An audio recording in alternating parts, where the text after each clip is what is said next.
Mm,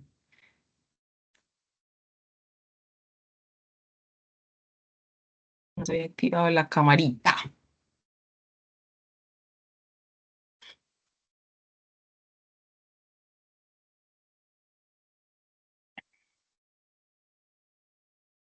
Listo, ahí estamos viendo entonces ya la presentación. ¡Ay! Pasa?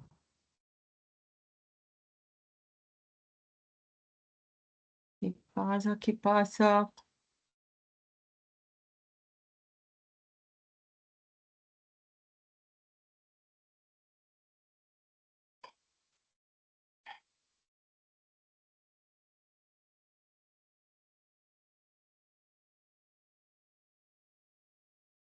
Me disculpan que no sé, como que el internet de mi casa está un tricito lento.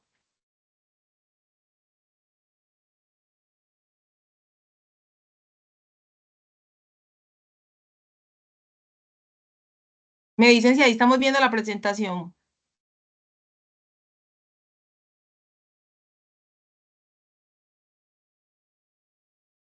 Sí, profe, la vemos. Sí, Sí, doctora Isabel. yo la veo borrosa, macharro. Y a ustedes también las veo borrosas.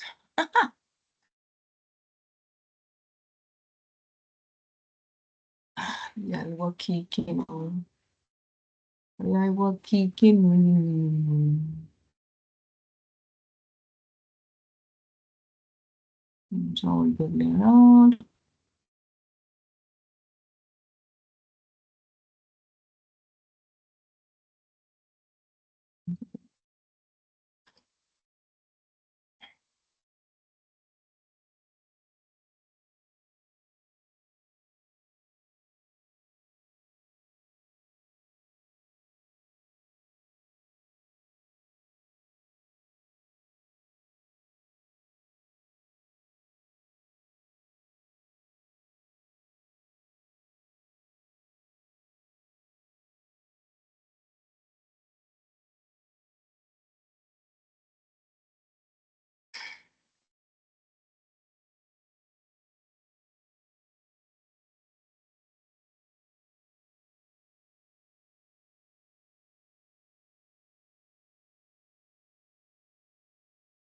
Bueno, si ustedes están viendo bien ahí la presentación, yo no sé por qué la veo yo acá borrosa, pero bueno, si ustedes ven la presentación bien ahí,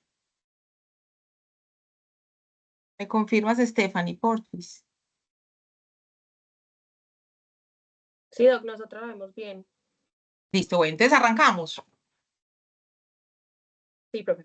Listo, bueno, entonces vamos a hablar en este ratico de un motivo de consulta pues muy frecuente en ginecología y obstetricia.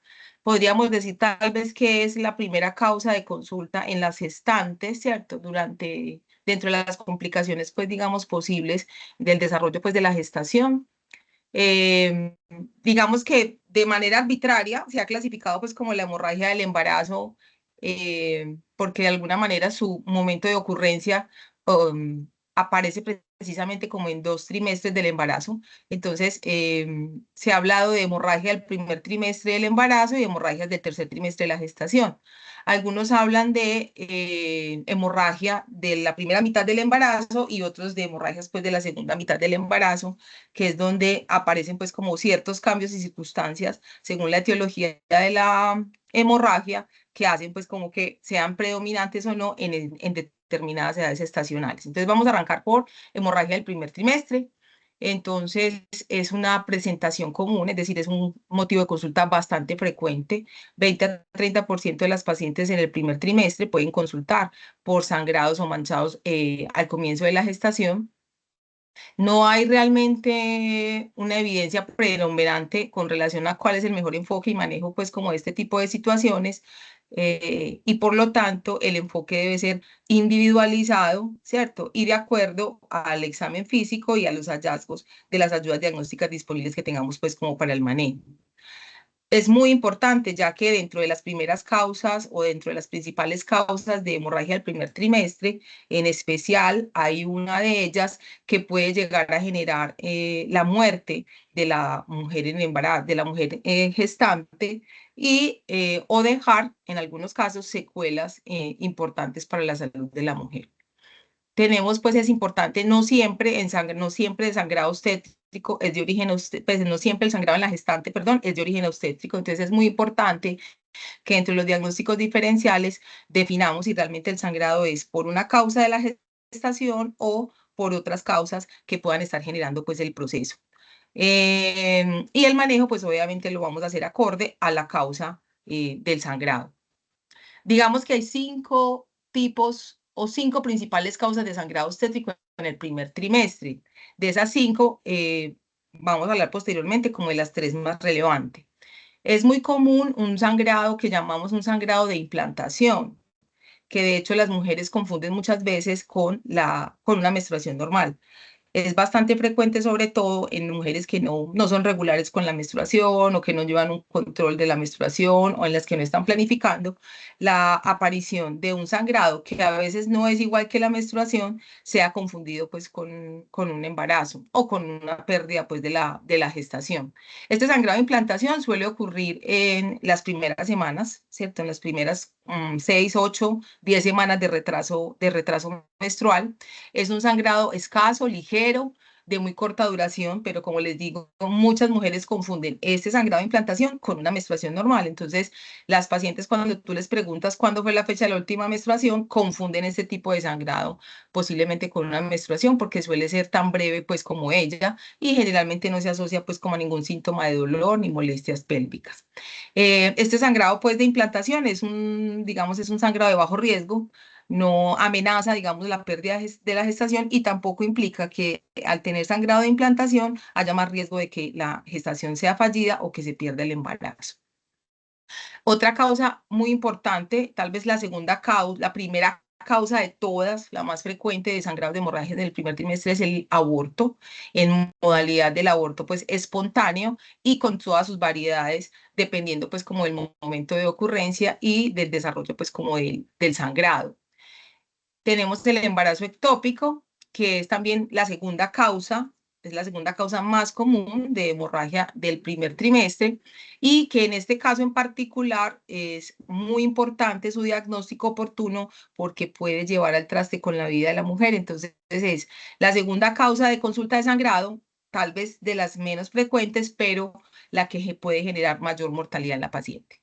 La enfermedad trofoblástica gestacional y su espectro, su presentación más común, la mola hidatiforme, es digamos, una causa de sangrado rara, pero también puede presentarse dejando secuelas importantes en la salud de la mujer. Y los hematomas intrauterinos, los famosos hematomas que llamamos retroplacentarios, eh, que pueden ocurrir en la primera parte de la gestación.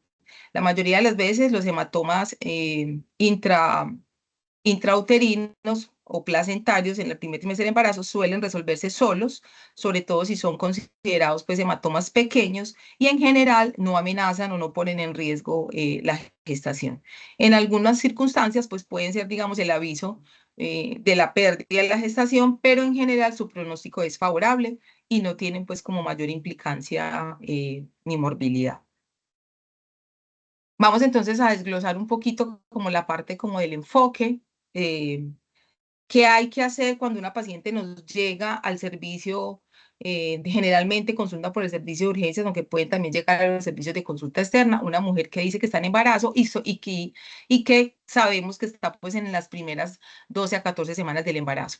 Entonces hay que preguntarle por la fecha de la última menstruación, hay que preguntarle si el sangrado es poco, escaso, moderado, si es abundante, los días de duración, si estuvo asociado a la actividad sexual, estuvo asociado a alguna actividad física, si se asoció de pronto a algún trauma, si fue generado de forma, digamos, súbita, eh, si es de color claro, si es de color oscuro y si se asoció o no a dolor pélvico. Si previamente hubo de pronto síntomas de infecciones urinarias o síntomas de infecciones vaginales, también es importante.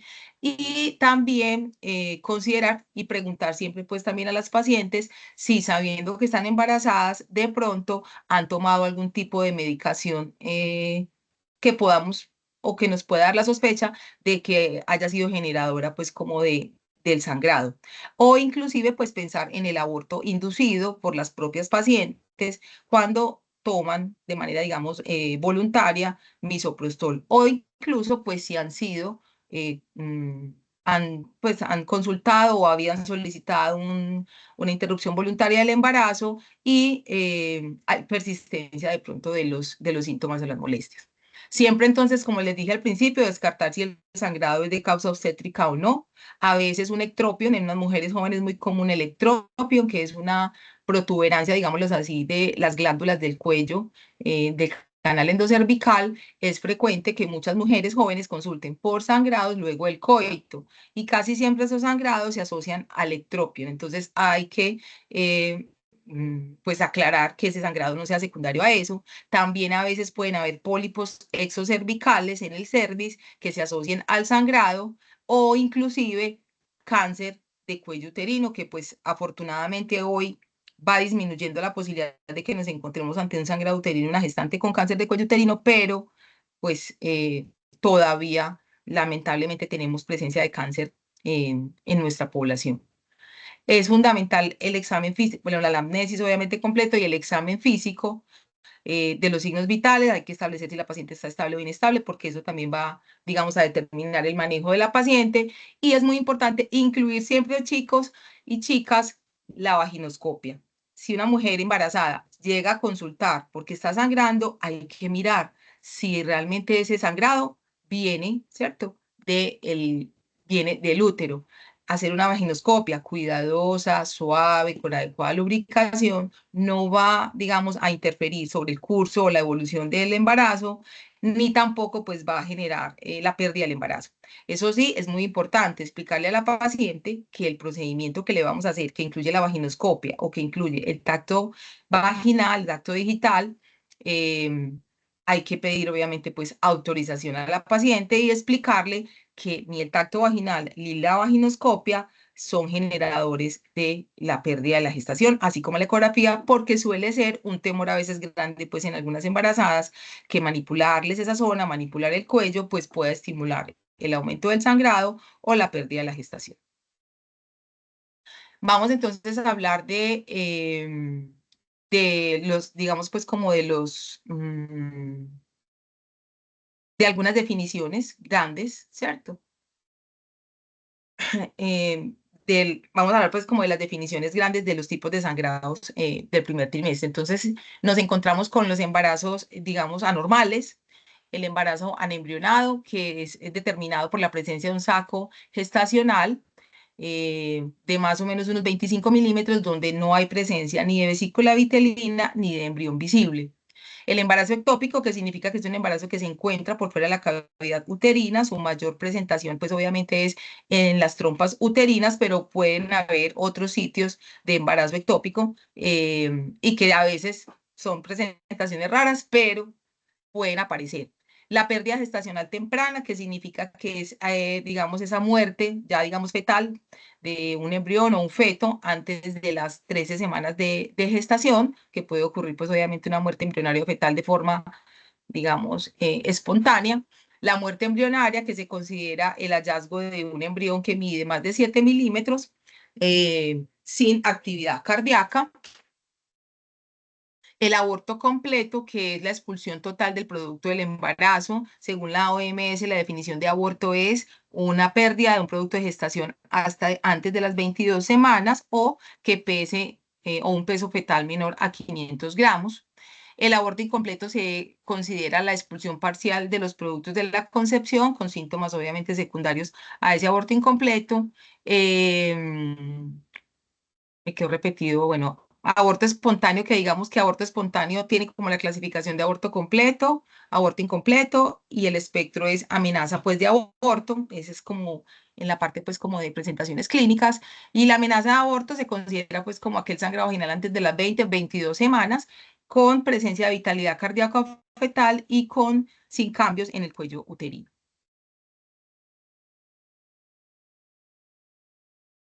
Hay unas definiciones como, digamos, relativamente nuevas con relación a cuando tenemos pacientes con sangrado obstétrico, o sea, mujeres que están embarazadas y que a veces no logramos, sabiendo que tienen una prueba positiva, a veces no encontramos embarazo, no vemos embarazo en las ecografías.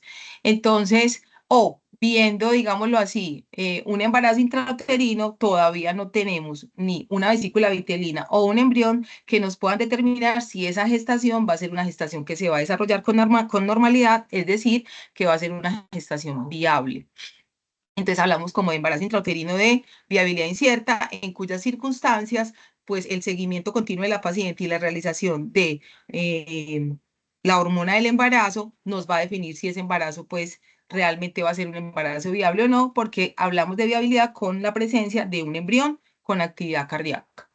Y un embarazo de localización desconocida, que es un término que algunas guías internacionales, digamos que hay que hacer todo lo posible por determinar la ubicación del embarazo, ¿sí? Porque no saber dónde está el embarazo, pues puede, digamos, agravar o complicar la salud de la mujer. Pero está pues como una definición y tiene, digamos, también como un protocolo de seguimiento importante. Entonces se define como una mujer con una prueba de embarazo positivo, sin signos ecográficos de embarazo, ni intrauterino ni extrauterino.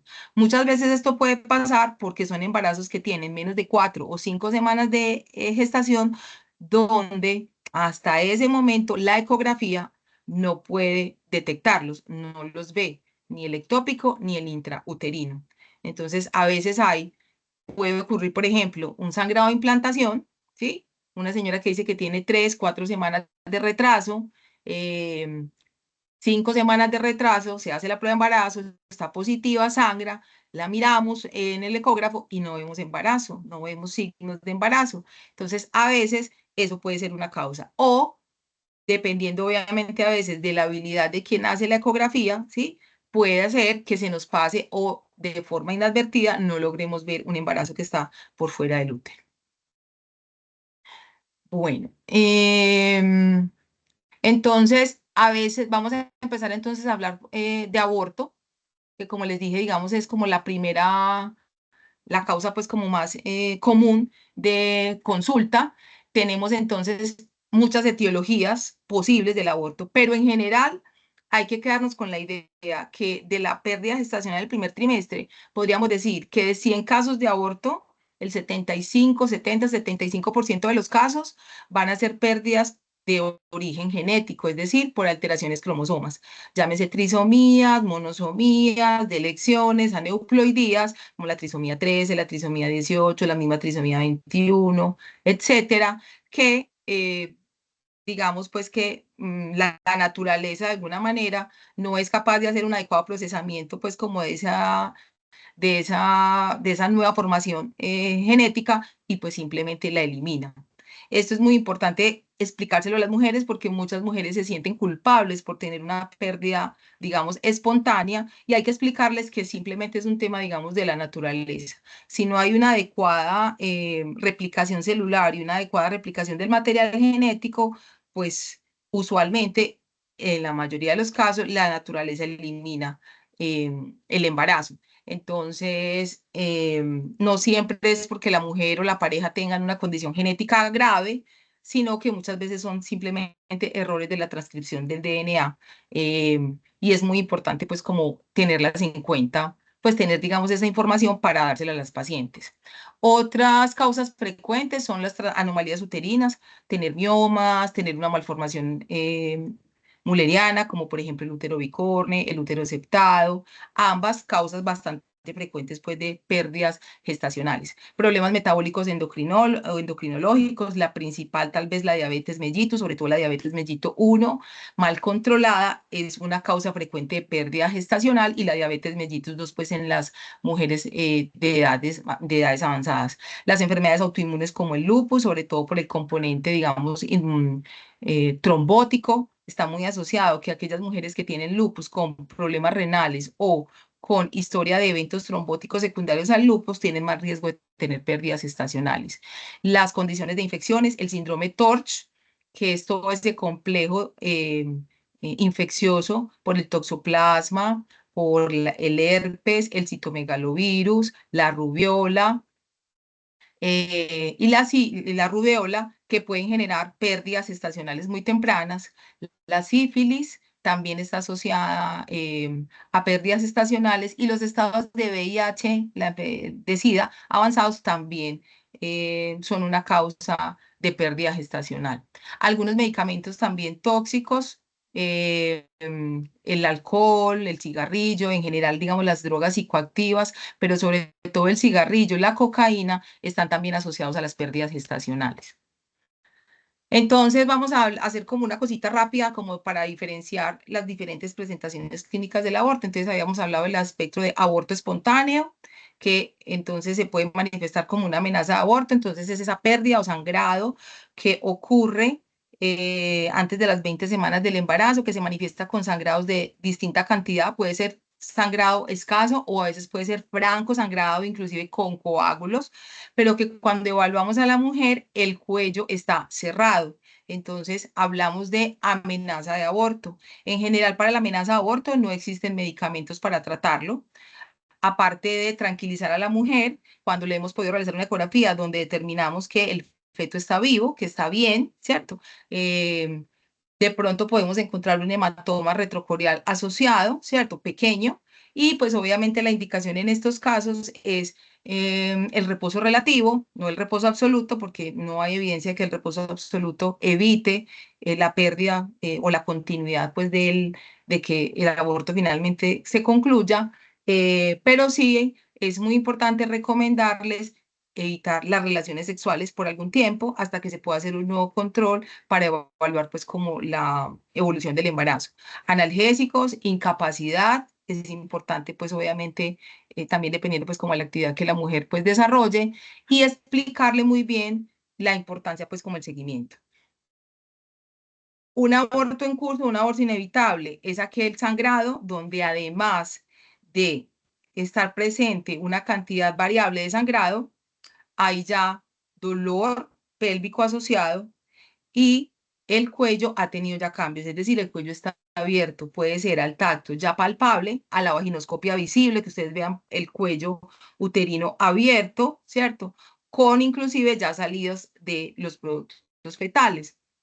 Es muy común que la mujer pueda referir que además del sangrado, nota como si se hubiera orinado, como si hubiera sacado inclusive líquido, es decir, hay ruptura de las membranas fetales, ¿sí? Y después de esa ruptura de las membranas, pues inevitablemente vendrá ya la salida del feto a través pues, del canal endocervical.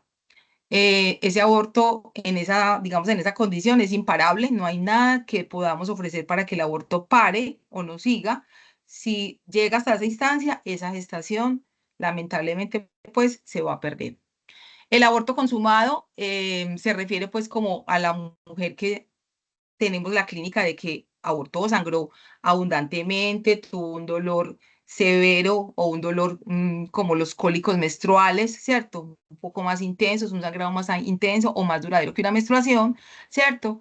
El completo es aquel que cuando la evaluamos, la cavidad uterina se ve lineal, se ve vacía en una ecografía, y el incompleto es donde todavía hay presencia de restos ovulares o coágulos dentro de la cavidad, que hacen que el sangrado sea persistente, dure más tiempo de lo esperado, ¿cierto? 3, 4, 5, 6 semanas, y la prueba de embarazo inclusive puede seguirse marcando como positiva hasta por 4 a 6 semanas después del aborto.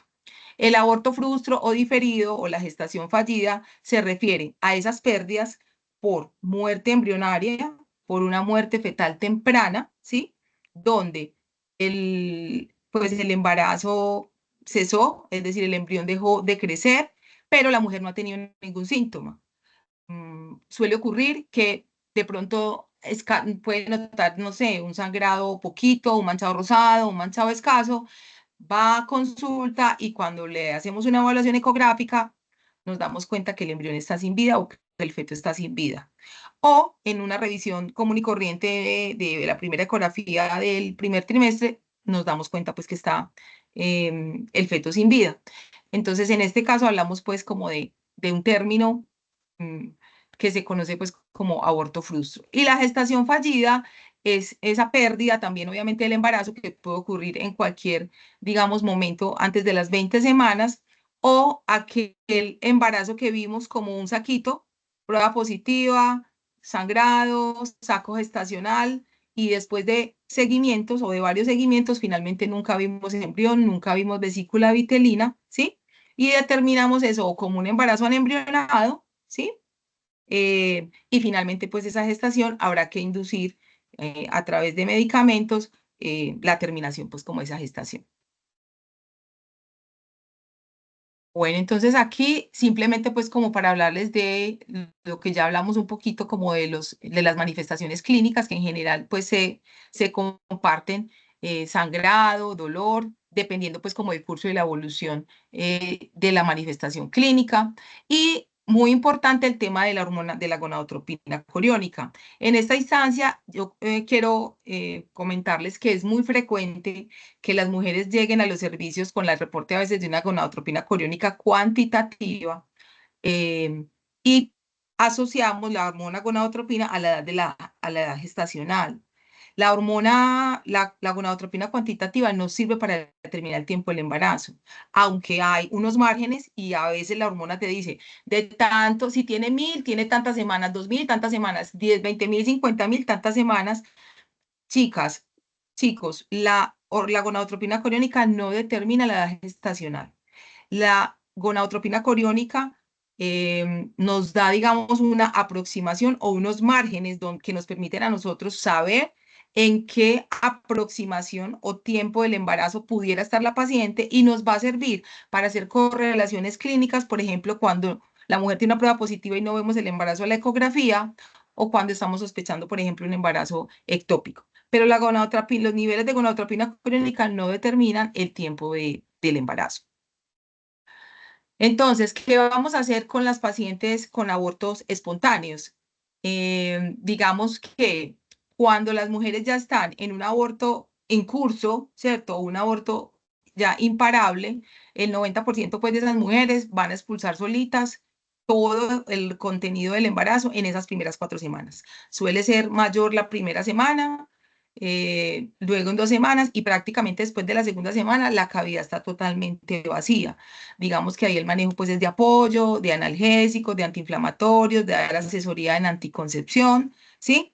Y todo debe volver a la normalidad después de 4 a 6 semanas después de la pérdida. Pero cuando nos encontramos ante un aborto incompleto o ante una gestación fallida o un aborto frustro, entonces vamos a tener que usar medicamentos para evacuar la gestación. En este caso, pues la OMS tiene al misoprostol pues como el medicamento de primera línea para eso. Acá en Colombia pues lo tenemos disponible pues en la mayoría de las instituciones de salud y las dosis van a depender del tiempo pues de la pérdida de la gestación.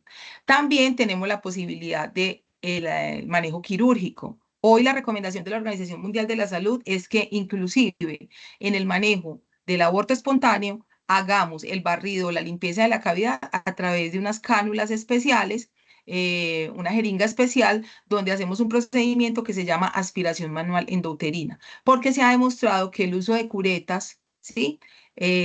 Donde lo que se hacía pues anteriormente, aunque aún se hace en muchas instituciones, pero el camino es hacia que eliminemos el curetaje o el legrado ginecológico obstétrico a través de este tipo de cánulas, porque han demostrado que son más traumáticas, pueden generar mayor morbilidad y secuelas importantes en la cavidad de la mujer, como adherencias que impidan que esa mujer pueda tener problemas o dificultades para una nueva gestación. Entonces, sí, el manejo es a través de de un método quirúrgico, lo que se recomienda es una aspiración manual endouterina.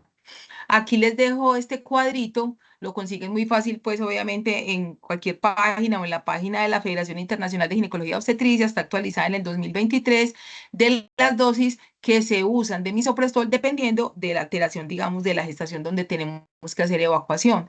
Y está desde las dosis que se usan para aborto, ¿sí? Cuando es un aborto que no se ha completado, un aborto, también las dosis para la interrupción pues, voluntaria del embarazo, la complementación cuando hay un aborto incompleto y para otras circunstancias donde usamos el misoprostol, por ejemplo, en los casos de óbito fetal espontáneo, donde pues obviamente se requiere la maduración cervical para que se pueda dar la expulsión del feto. Entonces,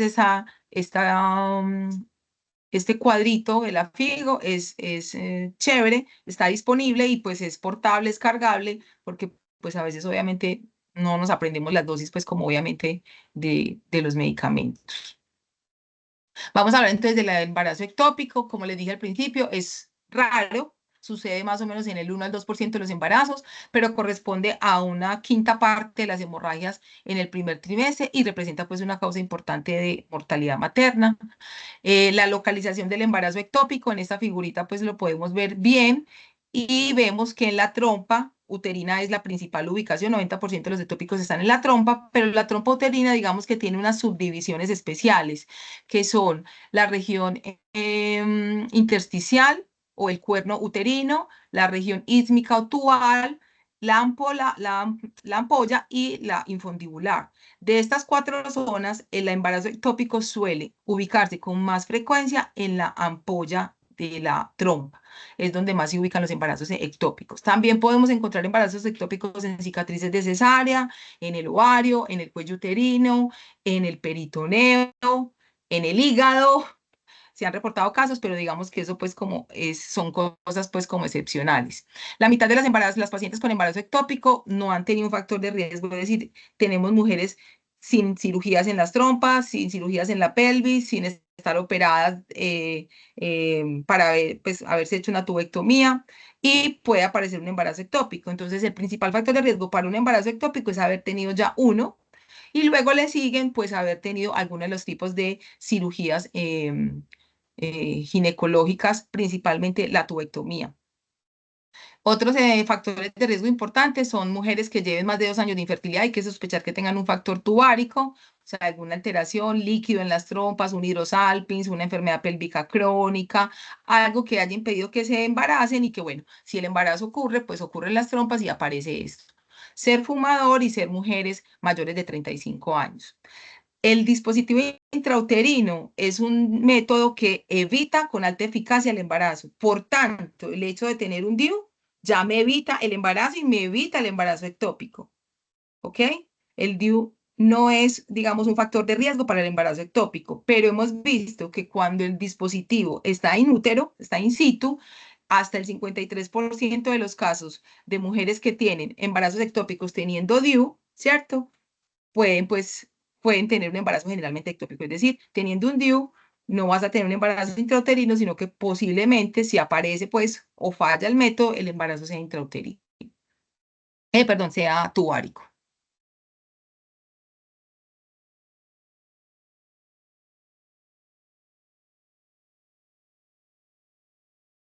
Aquí tenemos una fotico pues de cómo se vería un embarazo ectópico en la ecografía. Aquí vemos el útero y aquí al ladito justo se ve pues una lesión redondeada, ecográficamente se dice con una redondeada, con un contenido mixto, adentro podemos ver la vesícula vitelina y el embrión, que a veces puede estar con actividad cardíaca, pues inclusive, ¿cierto? Una imagen de este tipo, en el 80% de los casos, verla por ecografía, pues tiene un valor predictivo alto para un embarazo ectópico, sumado pues a tener ausencia menstrual, a tener una prueba de embarazo positivo y que la mujer consulte por sangrado o por dolor pélvico.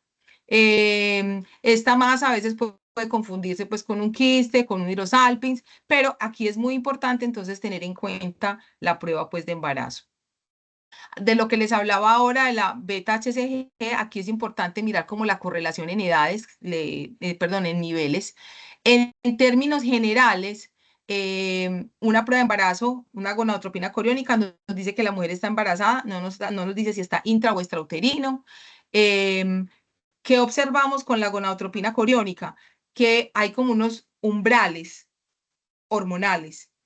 En general podemos decir que yo con una beta-HCG cuantitativa por encima de 1500 ya debería haber un saco gestacional. Por encima de 5000 ya debería haber un embrión. Entonces, si una mujer tiene consulta por ausencia menstrual, tiene una prueba de embarazo positiva, no veo embarazo y tiene una beta de 1000, ahí estoy como con una incertidumbre, con un embarazo de ubicación desconocida. Pero si la mujer tiene una beta de 1500 o 2000, debo buscar ese embarazo, debo encontrarlo en alguna parte, intrauterino o ectópico, ¿cierto? Y muchas veces, cuando no veo y no encuentro el embarazo y el manejo es hacer seguimiento ecográfico y con niveles de beta-HCG, pues ese incremento, esa duplicación que ocurre cada 48 horas de la beta-HCG me va a orientar al diagnóstico.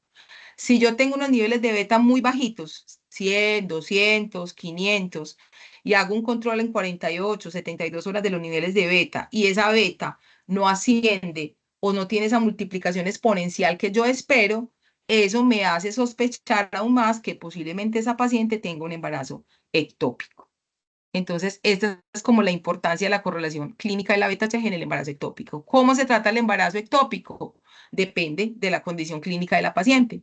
Si es una paciente inestable, que es donde cursa, digamos, con gravedad, una paciente les puede llegar chocada al servicio de urgencias por un embarazo ectópico que se rompe, ¿cierto? Entonces, el manejo en estos casos será quirúrgico a través de la incisión de la trompa, ¿sí? Que puede ser toda la trompa, que se llama una salpingectomía, dependiendo pues obviamente del nivel donde esté el ectópico, pero a veces sí, el ectópico no se ha roto y es una mujer joven y que queremos preservar, digamos, esas trompas, hacemos un procedimiento quirúrgico que se llama una salpingostomía, que es hacer una pequeña incisión en la trompa, sacar el ectópico y luego volver a suturar esa trompa uterina para que pues intentando pues obviamente que no haya como pérdida de ese tejido. El manejo también, cuando la paciente está estable hemodinámicamente y se detectó pues el embarazo ectópico, digamos, a tiempo, es con medicamento. El medicamento que más usamos para manejar de forma, digamos, expectante el ectópico es con metrotexate. Hay varios, digamos, esquemas, hablamos de dosis única, dos dosis o dosis múltiple, donde se le aplican inyecciones intramusculares de metrotexato a la paciente y se van haciendo seguimientos cada 48, cada 72 horas, ecográficos y con niveles de beta que nos van a ir diciendo que finalmente ese embarazo ectópico se resuelve. Ocurre como una especie de absorción, digámoslo así, del ectópico y suele resolverse pues muy bien. Aquí están pues como las indicaciones de cuándo puedo usar yo el metrotexate, que como les dije pues inicialmente debe ser pues como una paciente estable en un ectópico que no se ha roto, generalmente cuando los niveles de beta son por debajo de 5000, cuando la masa mide menos de 4 centímetros, 3.5 pues hablan algunas, y pues obviamente las contraindicaciones serán todo lo que no esté pues como en estos hallazgos y a veces riesgo-beneficio, y hablamos pues como de contraindicaciones relativas, pero los casos pues obviamente se manejan individualmente. Vamos a hablar entonces de la enfermedad trombótica gestacional. Esta condición es una condición rara, pero que puede llegar, digamos, a ser grave.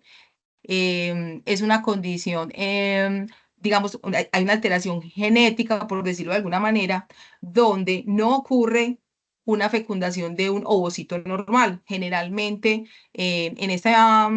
en esta condición, la enfermedad trombótica gestacional, que es un espectro de varias condiciones, la principal, la mula hidatiforme, donde puede ser completa o incompleta, el coriocarcinoma y la enfermedad trombótica gestacional posterior a embarazo molar. Todas estas condiciones tienen que ver con una fecundación anómala. Puede ocurrir generalmente un ovocito que no es un ovocito sin núcleo, que es fecundado por uno o a veces por varios espermatozoides, y la carga genética que se multiplica en esa fecundación casi siempre procede del espermatozoide. Por eso, digamos que la configuración genética de las molas, cuando se hace pues como la evaluación cromosómica de las molas, ese material genético que se detecta no es, digamos, del ovocito, sino del espermatozoide. Ocurren en uno por cada 100 embarazos, y la forma más común pues de presentación es la mole diatiforme, y aquí están pues como las otras presentaciones. Después de una mole diatiforme hay riesgo de malignidad, es bajo, pero lo hay. Entonces todas esas pacientes van a requerir seguimiento posterior a una enfermedad molar. Casi siempre el seguimiento se extiende hasta por un año. Entonces, la mola puede ser parcial, es decir, con partes fetales identificables o con trofoblasto. Se manifiesta como un sangrado que comienza tempranamente, generalmente después de las 6 semanas del embarazo, y con valores llamativamente muy elevados de beta, 100.000, 200.000, para edades gestacionales pequeñas que no se corroboran como con la tabla que les mostré anteriormente. En las formas más tardías, pues digamos que hay incoherencia en el tamaño uterino que uno espera, dependiendo de la gestacional de la paciente, es decir, es un útero que crece más de lo normal y hay síntomas sistémicos importantes. Entonces hay uno muy típico que es que son mujeres con hiperemesis gravídica severa. A veces ecográficamente encontramos quistes ováricos importantes y llamativamente pudiera aparecer preeclampsia, es decir, hipertensión asociada al embarazo muy temprana, en una mola que se haya diagnosticado pues tardíamente, cuando sabemos pues que la preeclampsia es una condición que aparece después de las 20 semanas. Entonces la mola es un factor favorecedor de alteración de la presión en el embarazo. Esta es una foto, estas son unas foticos de cómo se ve, digamos, o a qué, digamos, recibe el nombre de la mola, porque se llama mola hidatiforme. Si ustedes pueden ver aquí, esto es un útero rellenito. Yo siempre les digo como que esto se parece a la granadilla, o sea, una mola hidatiforme se parece como cuando uno está por una granadilla. Muchos quistes, muchas hidátides, que es quiste, ¿cierto? Ese trofoblasto tiene una transformación quística de la multiplicación como que tuvo de todas esas células, de esas glándulas. Entonces, miren, se ve así y ecográficamente se ve así. Esta es la representación ecográfica de lo que llamamos una mola completa. En una mola parcial o incompleta veríamos esto y podríamos ver embrión. Ahí hablaríamos pues como de una mola incompleta. Y este es como el patrón patognomónico como de racimos de uva, contenido ecográfico en racimos de uva. Hay otra manifestación ecográfica que se llama como en tormenta de nieve, que cuando uno la ve, pues obviamente que es altamente sugestivo pues de que eso es un embarazo molar. A todas estas mujeres hay que hacerles estudios, digamos, endocrinológicos extensos, porque es una condición que puede alterar la función tiroidea, la función hepática y renal, y porque es una condición que hace metástasis a estos órganos. Entonces, es muy importante, hace metástasis principalmente a pulmón. En el manejo o en el seguimiento y evolución de estas pacientes, les hacemos pues radiografía de tórax. El tratamiento obviamente está dirigido a preservar la fertilidad de la mujer. Se debe hacer obviamente una aspiración endouterina, una evacuación del útero lo más temprano posible. Hay que usar medicamentos uterotónicos porque la mola suele ser una causa de sangrado importante y grave. Puede ser mortal una mola, un aborto molar puede ser grave para la mujer y pues a veces terminan en histerectomía. Pero pues en una mujer joven hay que tratar pues como de hacer todo lo posible por preservar la fertilidad hasta donde sea posible. Y se recomienda siempre el estudio y la genotipificación de ADN pues de los restos que se sacan. Y hacer un seguimiento con beta-HC cuantitativa, inicialmente pues cada cierta semana, luego cada tantos meses, hasta por un año, para que hagamos el diagnóstico temprano de que pues hubo una cura de esa enfermedad molar o si hubo una enfermedad trofolástica posterior a una mola, en cuyo caso estas pacientes son manejadas en conjunto con oncología. Y obviamente hay que recomendar que después de un embarazo molar, esas mujeres sí o sí tengan una supresión del eje gonadal y se prefiere pues el uso de anticonceptivos orales hasta la planeación pues de una nueva gestación. No sé si hasta ahí tengan alguna duda, quieran hacer algún comentario, sobra así que si tienen algo que quieran preguntar o algo, estoy atenta.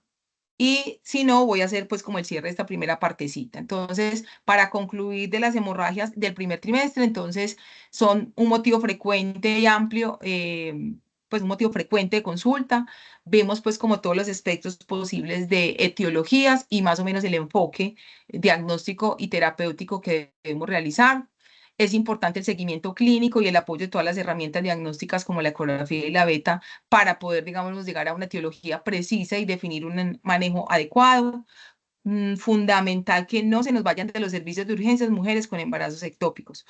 Yo sé que a veces y en el ejercicio de su profesión les va a tocar estar en servicios donde no van a tener disponible una ecografía o un ginecólogo para hacerle una ecografía a una mujer que tiene un sangrado en el primer trimestre y ustedes no saben si el embarazo está intrauterino o está extrauterino. Entonces, hay que tener alta sospecha y agudeza diagnóstica, sobre todo en las mujeres que tienen riesgo. Entonces, una mujer que tiene alguna condición de riesgo para un embarazo ectópico, ustedes no la pueden mandar para la casa que se haga la ecografía ambulatoriamente. Hay que remitirla a que tenga una ecografía pronta porque hay que descartar que ese embarazo ectópico no se vaya para la casa caminando y nos devuelva a la paciente en una camilla muerta porque se rompió el ectópico en la casa y no hicimos ese diagnóstico.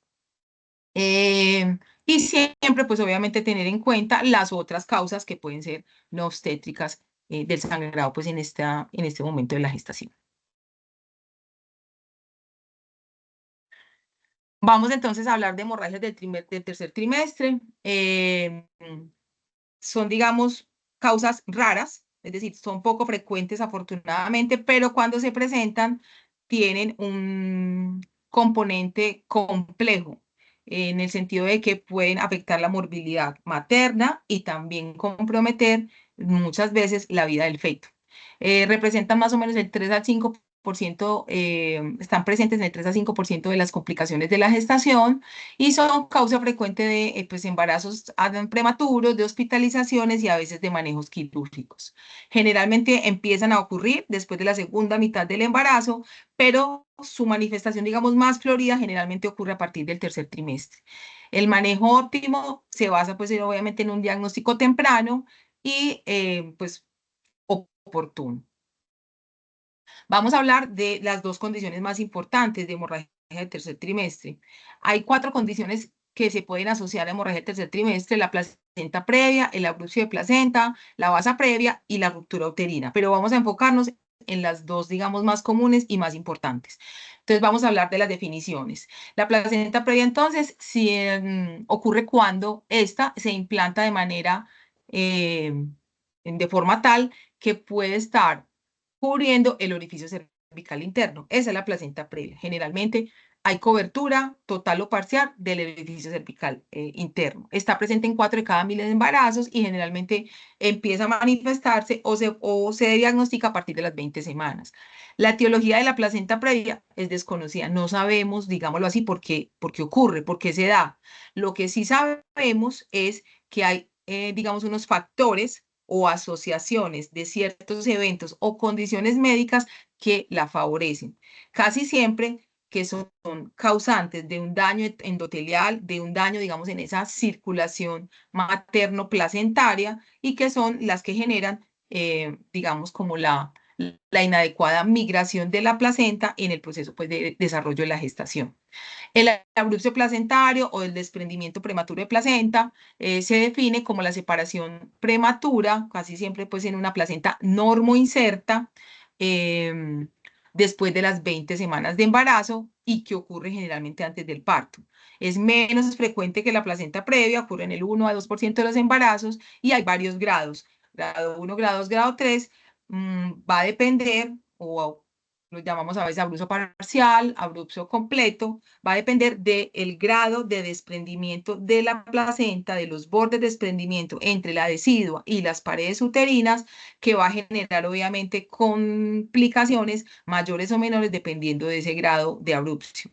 Generalmente el abrupcio del mayor del 50% es mortal para el feto y puede llegar a ser mortal para la madre.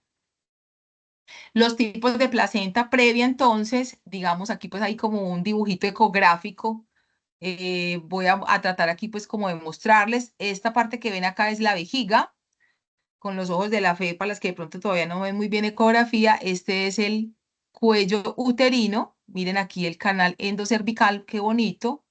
Y esta lengüetica hipoecoica que ven aquí es la placenta. Miren cómo ocluyendo casi totalmente el orificio cervical interno. Esta es la presentación fetal, pues esta es la calota, ¿sí? Entonces, aquí podemos ver una representación ecográfica de cómo se vería una placenta previa total.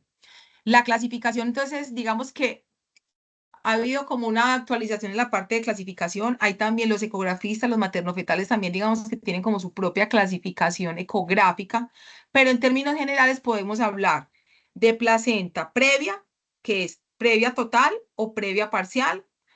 Hablamos de placenta marginal, que sería lo mismo como una placenta de baja inserción. La diferencia entre placenta previa y placenta marginal es que la marginal está muy cerca del orificio cervical interno, pero usualmente suele estar a más de 2 centímetros de este. ¿Ok? Entonces, así como grande, pues como para que se lo aprendan. Entonces, placenta marginal, la que está cerca del orificio cervical, pero a más de 2 centímetros de distancia del orificio. Los factores de riesgo para que aparezca la placenta previa, entonces, son haber sufrido ya de un embarazo con placenta previa, ese es el principal. Las pacientes que han sido sometidas a procedimientos quirúrgicos, la miomectomía, y aquí les decía lo del legrado, porque la cureta está contraindicada, porque se ha demostrado que los curetajes pueden generar más traumatismo o daño del endometrio, por ende de la decidua endometrial, y generar o ser un factor favorecedor para una mala implantación de la placenta. Entonces, las miomectomías, los legrados, la cesárea previa como el segundo factor más importante. La tasa de cesáreas en nuestro país y en general en el mundo se ha incrementado y por tanto la incidencia de casos de placenta previa también ha venido, digamos, en aumento. Hay una cosa mórbida adicional y es que el 10 a 15% de las mujeres con placenta previa se asocian a una condición compleja que se llama la placenta acreta, que es una placenta, además de estar mal insertada, muy adherida al útero, y no solo adherida o invasiva al útero, sino invadiendo a otros órganos cercanos, como suele ser la vejiga. A eso le llamamos como el espectro de acretismo placentario, que requiere pues un manejo especial y que no hace pues parte obviamente de esta charla. Entonces, cesárea, placenta previa y espectro de acretismo, que son condiciones médicas que pueden llevar a altas complicaciones y a riesgo, digamos, de morbilidad y mortalidad en mortalidad fetal. Las técnicas de reproducción asistida, la multiparidad y la edad materna avanzada también están asociadas a más riesgos de placenta previa, así como el fumar por el deterioro y el daño endotelial que genera este, y pues como digamos, como un hallazgo eh, epidemiológico es que también la placenta previa se asocia más con fetos masculinos que con fetos femeninos. ¿Cuáles son los síntomas entonces de la placenta previa? Usualmente estas pacientes tienen lo que llamamos un sangrado indoloro. Es, digamos, como la sospecha clínica inicial. Es una mujer que generalmente consulta por sangrado por encima de las 18, 20 semanas o más. Un sangrado que no se asocia a dolor. Sin embargo, el hecho del sangrado puede generar activación del miometrio y en algunas mujeres pudiera haber dolor. Entonces, entre el 10, 15 a 20% de algunas mujeres con placenta previa pudieran referir sensación de dolor bajo, sensación de presión en el vientre, asociado pues como a la placenta previa. Es un sangrado rojo vivo, ¿sí? Es un sangrado que puede ser inclusive con coágulos, pero donde la mayoría de las veces no hay dolor. El diagnóstico se hace de forma imagenológica, por ecografía.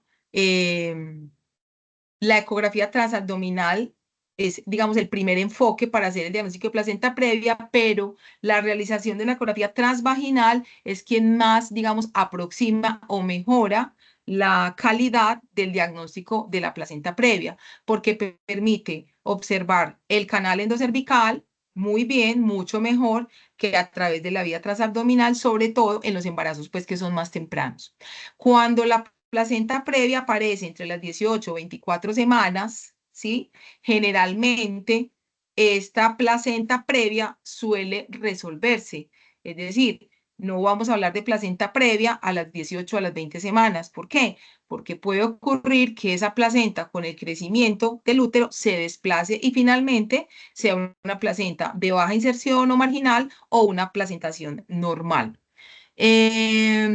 Entonces, todas esas mujeres a las que les diagnosticamos una placenta previa antes de las 24 semanas, usualmente van a ir a ecografías de seguimiento a las 28, 32 semanas para poder reevaluar la posición placentaria.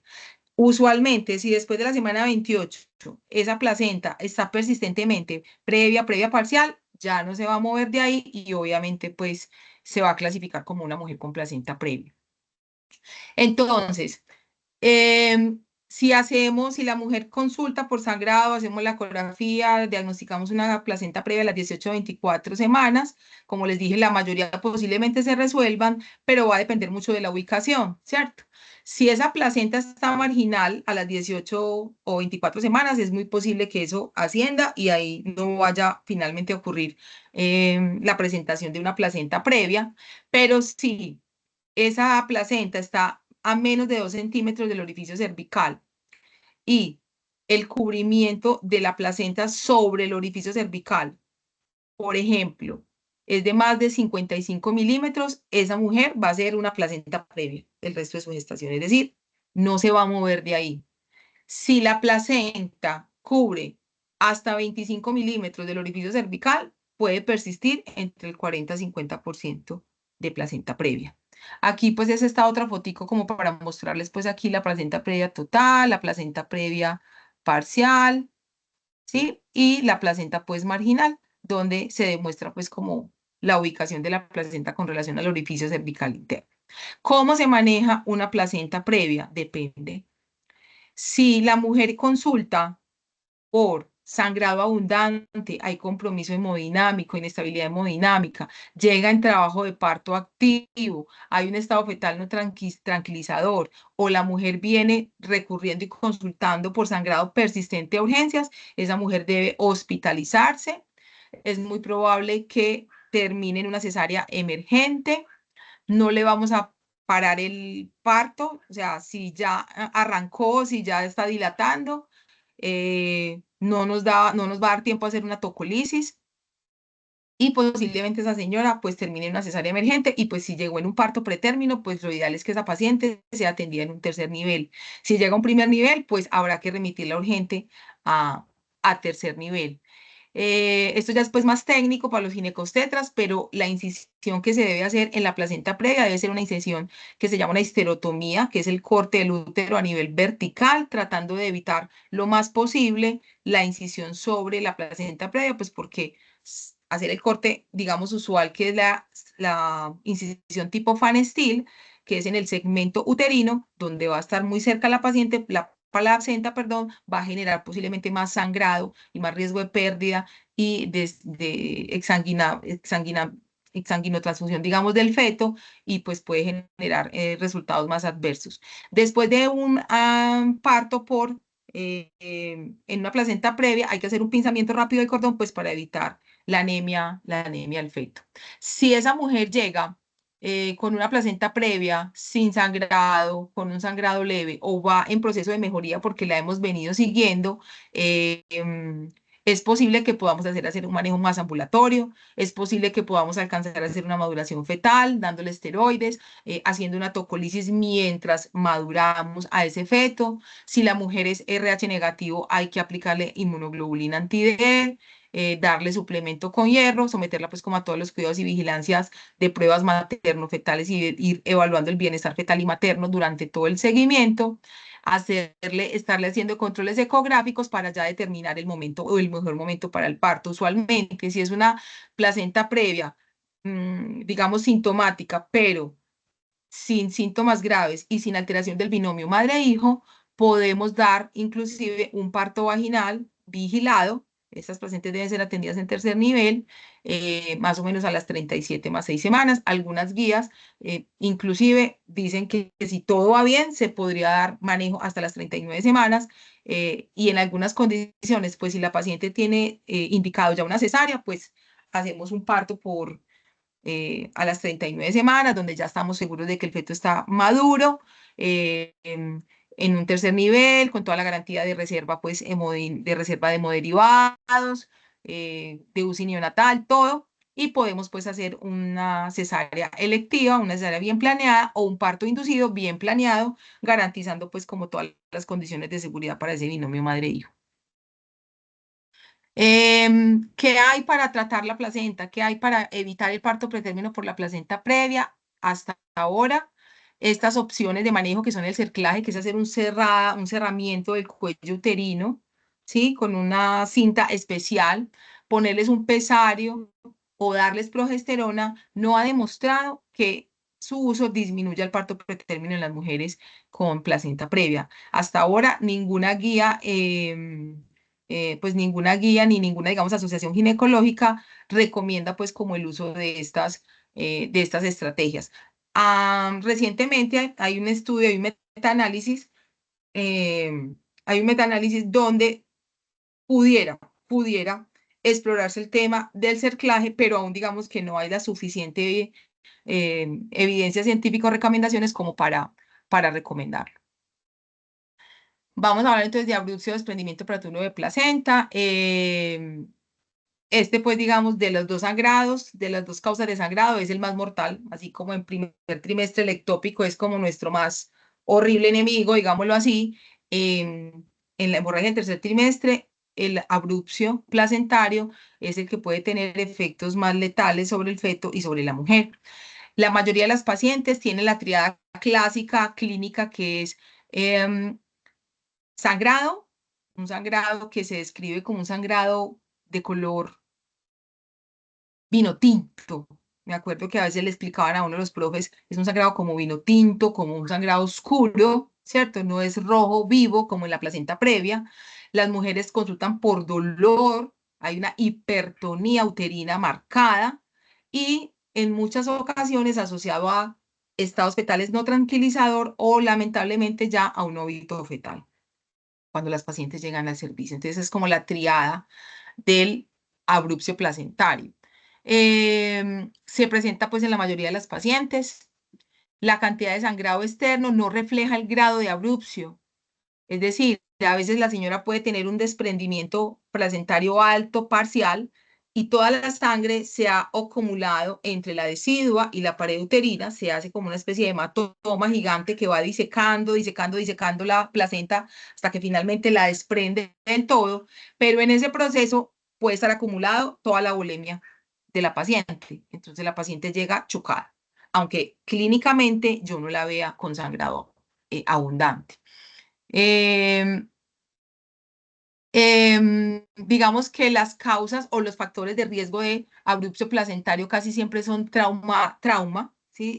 Digamos que la principal causa del abrupcio son los traumas, los accidentes de tránsito en las maternas. Es muy importante que las mujeres embarazadas las eduquemos en el uso del cinturón de seguridad, de los cuidados, obviamente, en desplazamientos, porque en una rodada de escalas, en un trauma directo contra un objeto, en los accidentes automovilísticos, ese cizallamiento o movimiento del útero, ¿sí? Puede generar el desprendimiento, pues, placentario. El antecedente de una abrupción aumenta el riesgo de que en un nuevo embarazo pase a través de una abrupción. Las malformaciones uterinas también se asocian a este. El uso de sustancias psicoactivas, el cigarrillo, el polidramnios por la excesiva distensión del útero, las gestaciones múltiples por la excesiva, digamos, distensión del útero también se han visto asociadas a la presentación, pues, como de abrupcio placentario. En este dibujito, entonces, podemos ver los tipos, digamos, de abrupcio. Aquí está el abrupcio, pues, total, que es una abrupcio de más del 50% van de desprendimiento, pues, de la placenta, un abrupcio alto parcial y un abrupcio leve. Entonces, aquí hablábamos como de abrupcio grado 1, grado 2 y el grado 3. En el grado 3 casi siempre hay muerte fetal y la presentación es de un óbito fetal. ¿Qué hacemos en el diagnóstico? Entonces, ¿qué tenemos? Pues obviamente el diagnóstico es clínico. En el 90% de los casos es tener la triada. La paciente llega con esa clínica. A veces si tenemos la disponibilidad de ecografía, puede ayudar, pero no es la ecografía la que nos hace el diagnóstico de abrupcio. Si hay estabilidad materno-fetal, entonces pudiera darse el chance a ir a mirar, a ver si veo pues el hematoma retroplacentario, que tiene unas condiciones, digamos, donde un ginecólogo experto inclusive pues debe entrar a mirar, porque a veces no es fácil, ¿cierto? Se puede confundir la placenta o los coágulos o el coágulo, los hematomas que hay ahí retroplacentarios. Entonces, el diagnóstico, chicas, de la abrupción es clínico, ¿cierto? Mujer con dolor, sangrado y alguna alteración fetal, hay que sospechar una abrupción y es una emergencia médica. El momento pues más oportuno del parto tendrá que ver con, em, digamos, pues con la condición clínica en que lleguen la madre y el feto. Denme un segundito, porfis.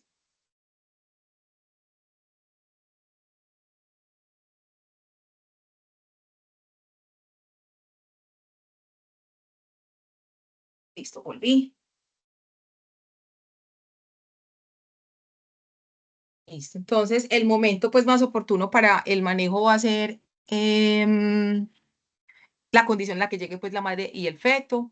Aquí, digamos, hay como una secuencia, una guía que recomienda la Fetal Medicine de Barcelona de qué hacer cuando una mujer llega con sospecha de abrupcia. Entonces, obviamente, esto es una emergencia, es una paciente que usualmente llega inestable. Hay que hospitalizar, monitorear, canalizar vena, iniciar líquidos endovenosos de soporte como para un shock hipovolémico. Hay que garantizar el monitoreo estrecho del feto y de la madre, cuantificar la pérdida sanguínea, pedir exámenes, hemograma, tiempos de coagulación, hacer reserva de hemoderivados. Posiblemente estas pacientes a veces requieren inclusive lo que llamamos paquete de choque hemorrágico. Dar obviamente aviso pues como a la parte de ginecología y obstetricia pues como para activar la parte de quirófanos. Debe resolverse y darle manejo, pues obviamente rápido. Generalmente las pacientes llegan para una cesárea emergente. Si ya la paciente llega en trabajo de parto activo, en 8, 9 dilatación, y prevemos que va a ocurrir rápido, en menos de 1 a 2 horas el parto, pues nada, se podría pues obviamente dar el chance de que haya pues un parto espontáneo. Se deben hacer todos los manejos de profilaxis, pues obviamente para el estreptococo B, para el estreptococo del grupo B, y pues en los casos que sea posible, garantizar la maduración fetal si nos da pues el chance el estado fetal de que podamos hacer eso, así como suministrar inmunoglobulina anti-D y sulfato de magnesio para protección neuronal al feto cuando tiene más de en embarazos menores de 32 semanas. Entonces, si la abrupción es grave, hay inestabilidad y el feto llega vivo, se hace una amniotomía, se estabiliza la madre, se transfunde. El principal efecto o trastorno hematológico de las mujeres con una abrupción placentario es la CID, la coagulación intravascular diseminada. Entonces hay que tener fibrinógeno disponible, factores plaquetarios para podérselo suministrar a la madre. Se hará una cesárea emergente y se aplicará inmunoglobulina anti-D si la mamá pues es RH positivo y el feto pues irá a cuidado de UCI neonatal. Si el feto llega muerto, digamos que aquí ya es, digamos, la urgencia es la mamá. Hay que hacer amniotomía, estabilizar a la madre, transfundir. Si es posible dar parto, si lo damos, es decir, si el feto llega muerta, ya no hay urgencia, ya no hay afán de correr, digámoslo tanto en el sentido si la señora llega pues en estado de dilatación avanzado, porque si no llega en estado de dilatación avanzado, pues hay el riesgo de que ocurra una CID y eso pueda llevar a la muerte de la paciente. Entonces, en este caso, si el parto está próximo, está cercano y el feto llega muerto, le podemos dar vía parto vaginal y habrá pues que aplicar inmunoglobulina anti-D. Si el abrupcio es leve o moderado y el bienestar materno-fetal está conservado, podemos dar un chance de que ese embarazo se termine por encima de las 37 semanas o más con una inducción del trabajo de parto vigilada continuamente. Y siempre hay que hacer y se recomienda un manejo activo de la tercera etapa del parto, es decir, el alumbramiento debe hacerse de forma activa, con masaje o aplicación de oxitocina para garantizar y disminuir la pérdida sanguínea. Si es un abrupcio también leve o moderado, pero con menos de 37 semanas, esa mujer se queda hospitalizada para garantizar la vigilancia del binomio materno-fetal, hacer el seguimiento pertinente del crecimiento fetal.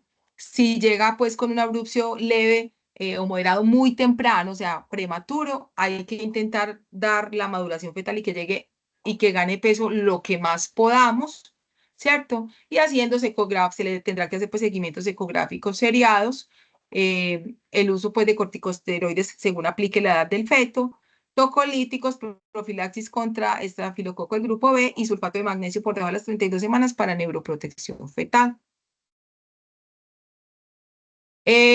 Ya pues para finalizar, digamos que sobre todo en estos dos tipos de hemorragias que pueden, digamos, llegar a ser graves, el sangrado por placenta previa o el sangrado por abulcio pueden llegar a ser graves y a generar inestabilidad hemodinámica, hay digamos, como unas recomendaciones del monitoreo de cómo hacer esa primera fase de estabilización de la paciente que nos llega. Entonces les traje a compartir esta guía del protocolo de Barcelona, del Grupo de Medicina Fetal de Barcelona, de cómo hacer ese manejo agudo de la hemorragia del tercer trimestre. Entonces hay que tener en cuenta la edad gestacional, la causa de la hemorragia, el sangrado, el objetivo, el compromiso materno-fetal. Aquí el objetivo pues obviamente será sacar bien a mamá pues y bebé y pues obviamente garantizar pues como todo el manejo seguro y oportuno. Este es un algoritmo de manejo de la hemorragia del tercer trimestre, entonces este algoritmo obviamente empieza por determinar si la condición pues obviamente de la mamá, bueno, determinar pues la condición del sangrado, si hay dolor o no, si hay inestabilidad o no, entonces el ABC que ya les mostré pues como de todo lo que, digamos, hay que tener en cuenta, desde oxigenación, líquidos, hacer pruebas diagnósticas, hacer reserva de hemoderivados, solicitar UCI, solicitar quirófanos. em, em, Aquí estoy viendo, bueno, aquí entonces se recomienda en los casos del tercer trimestre, no como en el primero, aquí sí recomendamos no hacer tacto vaginal porque la manipulación pues la manipulación del cervix, que es de hecho una de las causas por las que las mujeres con placenta previa casi siempre sangran y es a veces cuando han tenido vida sexual, entonces aquí está proscrito hacerles tacto vaginal pues a las pacientes y habrá pues como que determinar y realizar realizar pues como las ayudas diagnósticas pertinentes para garantizar pues obviamente el seguimiento y la estabilización y definir finalmente si la vía del parto pues es una cesárea emergente o un parto vaginal.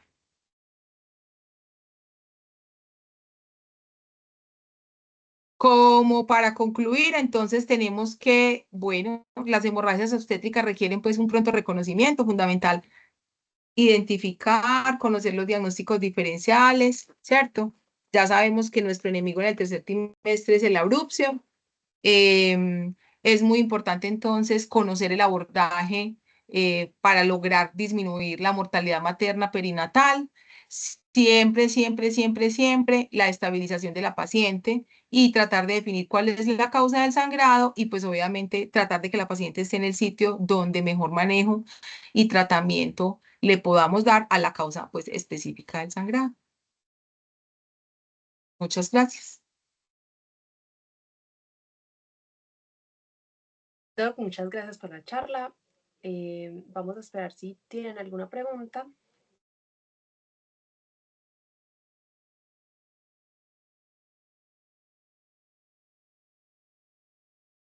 Todo quedó súper claro, me encanta. Sí, Doc, todo quedó súper claro. Muchas gracias por la charla, fue mucho aprendizaje. Sí, es un temita pues bastante extenso. Yo dije, ay Dios mío, vamos a hablar de dos cosas. Cada charla da como para una hora, pero bueno, espero que les haya servido mucho y quedamos en contacto. Muchas gracias, profe. Que tengan feliz fin de semana. Cuídense mucho. Laura. Ah, Laura, ay, Laura va a Muchas hablar, gracias. Laurita. Hola, Doc, ¿cómo estás? Bien, ¿y tú? Bien, Doc. No es una pregunta, sino que más bien yo he visto mucho, yo estoy en Segovia, yo soy rural de Segovia Súper, y estoy en consulta externa. ok. Entonces me llegan muchas maternas que digamos fueron al hospital en el primer trimestre, tuvieron sangradito y me las devolvieron, entonces le dijeron como prioritaria consulta externa. Y Ujú. les he visto mucho un manejo que es con progesterona que les envían de allá del hospital en el ¿De primer cuál trimestre. hospital? Yolombó, No, del de Segovia, San Juan de Dios. San Juan de Dios de Segovia. Ajá. Ok, ajá. Bueno, Entonces ellas son locas buscando, porque les mandan proges- como una marca, yo no sé, con Carísima, progesterona. Ajá, y carísima. obviamente eso no lo hay acá. Entonces Ujú. dicen como, yo les digo, usualmente pues resuelve, si tienen un sangrado más abundante, todo eso deben volver a consultar, pero ellas son locas como, ay, no me hizo nada y no encuentro esa inyección, esas pastillas, no encuentro nada de eso. Ujú, Entonces no sé cómo tranquilizar a mis pacientes, porque ujú. obviamente eso, no sé ese manejo, la verdad. Sí, entonces les voy a contar de dónde sale el manejo. Entonces resulta que la progesterona, ustedes saben que la progesterona es la hormona que sostiene el embarazo, ¿cierto? Algunas se ha descrito, no se los mencioné pues como aquí porque precisamente es, digamos, un factor de confusión y a veces de malos o inadecuados, digamos, manejos en las pacientes. Y digamos que se conoce como algo que se llama de insuficiencia placentaria e insuficiencia de progesterona. La insuficiencia de progesterona en el primer trimestre, es decir, bajos niveles de progesterona menores a los esperados, que usualmente lo ideal es que esté por encima de 25, en una gestación normal la progesterona está por encima de 25 picogramos al inicio del embarazo. Eh, Se ha encontrado una asociación que no es clara, ¿cierto? En que bajas tasas de progesterona pudieran aumentar el riesgo de pérdida del embarazo, ¿de acuerdo? Y que adicionalmente las bajas pérdidas de progesterona o progesteronas bajas durante la gestación pudieran incrementarse con el riesgo de parto pretérmino, ¿cierto?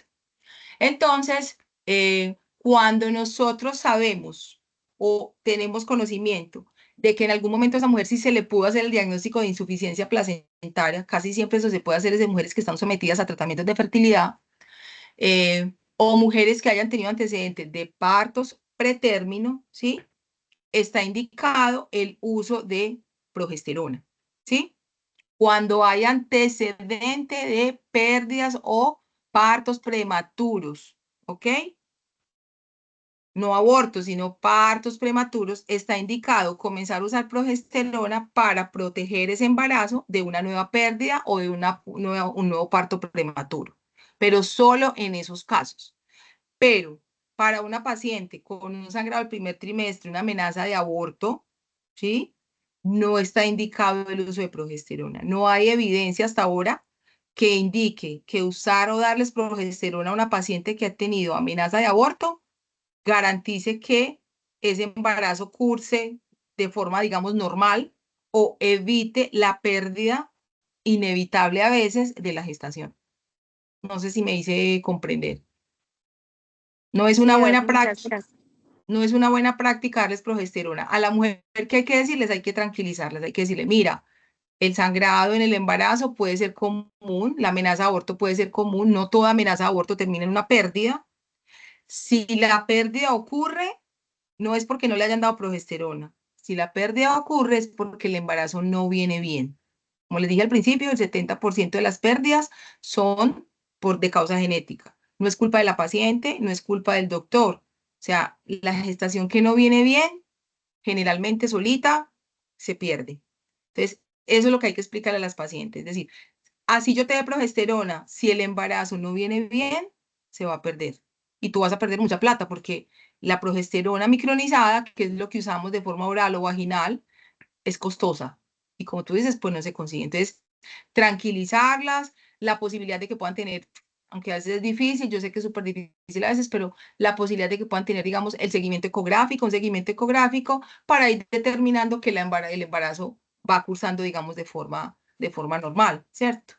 Pero ante todo explicarles que si hay una ecografía luego que nos diga que todo va bien, la progesterona no tiene ninguna indicación en ella. Solo está indicada en pacientes con antecedente de parto pretérmino, previo. De resto, en ninguna más. Listo, muchísimas gracias por la aclaración. Listo, Laurita, gracias a ti por la pregunta.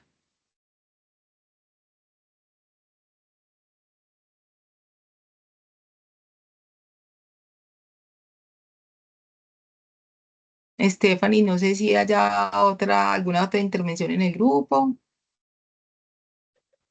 No, probé todo, ya quedó muy claro, no me han dicho ninguna otra pregunta.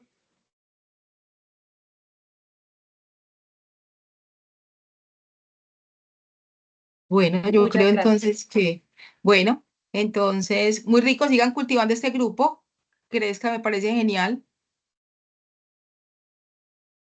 Muchas gracias por la invitación y lo que necesiten con mucho gusto, me pueden escribir al correo.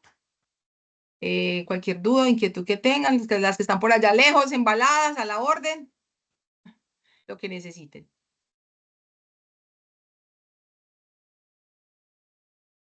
Gracias, profe. Gracias, doctora. Bueno, Gracias, feliz profe. fin de, cuídense. Muchas gracias a todos. Chao.